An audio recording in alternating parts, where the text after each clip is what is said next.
¿qué pasa por tu mente cuando sabes que a final de cuentas vas a subir, vas a conducir el metro? Tú obviamente, pues con todo el conocimiento que tienes como un conductor de un tiempo ya, y que en tus manos está el llevar a muchos pasajeros, muchas personas. ¿Qué pasa por la mente del conductor sabiendo toda esta situación que se está viviendo de inseguridad y que en cualquier momento pues puede pasar un accidente, ¿no? Es la mejor pregunta que me han hecho y nunca me lo había planteado.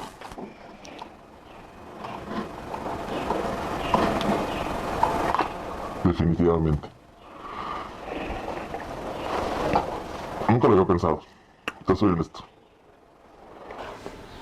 Tú subes y tomas la rienda de ese tren súper largo, súper grande, con un sinfín de pasajeros, porque aunque lleve un número de pasajeros con asientos, pues sabemos que siempre es el triple de pasajeros que lo utilizan, ¿no? Sobre todo en horas picos y todo eso. O sea, traer esa responsabilidad de conductor. Si cuando subes a un auto y traes la responsabilidad de una, dos, tres, cuatro personas que pueden ser tu familia o no serlo, ya hay un peso específico. ¿Qué pasa o qué sientes cuando te subes? A lo mejor, como dices ahorita, no lo habías pensado, no lo habías dimensionado, pero si te pusieras a pensar en este instante, que te imagines que estás subiendo al vagón con todo este antecedente que ya se sabe, simplemente es, o sea, para subirse a un vagón se debe tener ya una entereza, ¿no? Para manejarlo y traer a su espalda todo ese tipo de carga de personas. Y puedes imaginar en este momento qué pasa, qué sientes. Todavía no. Obviamente, sí soy consciente de que tengo una gran responsabilidad desde las vidas que llevo y desde, incluso si quieres verlo así, el costo material que tiene un tren, las dimensiones del tren, el peso material del tren y el peso a nivel emotivo de un tren. Le añades esto y se dispara, definitivamente. Después del accidente, Javier, ¿qué sintieron y qué les dijeron a los empleados del metro? Pues, ¿qué sentimos? La verdad, se tensó mucho el ambiente entre nosotros. Ya teníamos conocimiento de que desde un principio que esa línea estaba mal construida, que era riesgosa, pero jamás nos imaginamos que tuviera las consecuencias que tuvo en ese 3 de mayo. Realmente fue muy tenso para nosotros el ir al día siguiente a trabajar. Pues, no dábamos crédito aún. La tensión fue de miedo, ¿no? Es que haya habido conflicto entre ustedes. Conflicto entre nosotros no. Sí había miedo de que nosotros usamos algunas líneas con tramos superficiales para transportarnos independientemente de la línea donde trabajamos.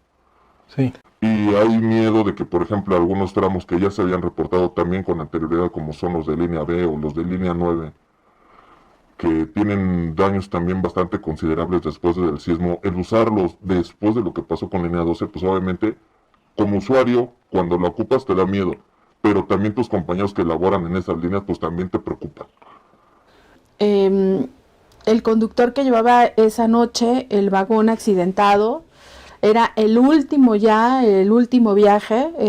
Son circunstancias que a veces son muy presentes, ¿no? Que agudizan aún más la responsabilidad del conductor, porque podrían decir, pues el conductor a lo mejor tuvo un error porque venía el último tren y estaba cansado. ¿Qué pasa cuando ustedes son los primeros señalados en ser responsables y hay alguna defensoría emocionalmente? ¿Qué pasa con ustedes? Porque ese conductor esa noche tuvo que, seguramente al siguiente día o en unas semanas más, retomar otra vez su actividad. O sea, están preparados, los capacitan.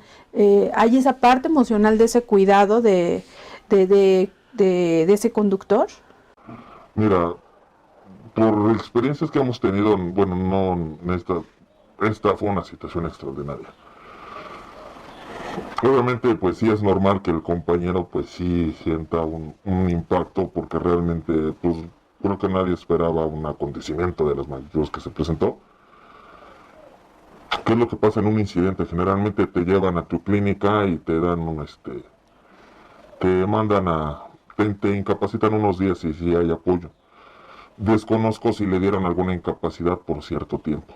Estamos hablando en esta parte de lo médico, no de la salud mental, porque es un impacto, si el arrollar a una persona es un impacto considerable, porque es una persona que se avienta a las vías bajo su propia voluntad y tú no puedes detener el tren y eso queda fuera de tus manos. En algunas personas el efecto es muy grande y algunas deciden no regresar a trabajar porque no pueden superar ese tramo. No quiero imaginar la situación del compañero de ver la dimensión del accidente. Decías la responsabilidad de él. ¿Qué pasa ahí? Algunas veces, pues sí, se va a buscar un culpable como todos lados y algunas veces, lamentablemente, el trabajador es el eslabón más débil. Y se va a tratar de responsabilizar, pero no tiene ninguna responsabilidad de aquí el compañero, puesto que es una instalación fija. Y es una instalación que se construyó y que a todas luces se ve que fue una deficiencia en la construcción la que ocasionó ese accidente, ¿no? Entonces, en esa parte no tendrá por qué ser responsable del hecho. En algunas entrevistas se han dicho que se reportan efectivamente, pero algunos hacemos nuestro informe de actividades y reportamos lo que acontece en los trenes, desde que no te funciona el parabrisas hasta que no tienes cinturón, o que por alguna razón no te abren puertas, y yo no he visto reflejado algún cambio, o por ejemplo, en varios tramos, como te decía, varias veces, algunos tramos se han reportado que no hay luz en túneles y está completamente oscuras. Y lleva meses. Y tampoco es responsabilidad de uno. ¿Cómo es una jornada laboral, digamos, normal para ustedes, especialmente para ti como conductor de un convoy? Pues dependiendo del turno, porque si entras en la mañana, desde que llegas, preparar tu tren y hacer las pruebas pertinentes para que esté en óptimas condiciones para circular y sacarlo de ya sea algún garage o alguna nave de taller.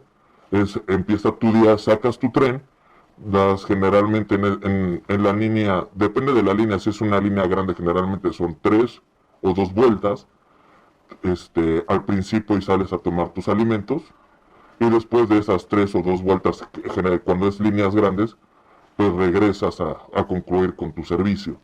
Generalmente siempre se manejan así. Ya en la noche, algunas veces, pues te toca ya guardar el tren y entregarlo en óptimas condiciones. ¿Qué tipos de riesgos has podido observar a lo largo de tus recorridos en las instalaciones del metro, en su operatividad, etcétera, etcétera?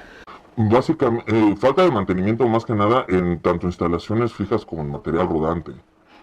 Hay muchos trenes que por norma o se tiene contemplado que después de 500,000 kilómetros se lleven a un mantenimiento mayor y en algunas ocasiones llegan a rebasarlos esa cantidad de kilómetros. Estamos hablando de 1,000,000 o 1,500,000 de kilómetros y no se les ha dado el mantenimiento mayor que se les debería de dar.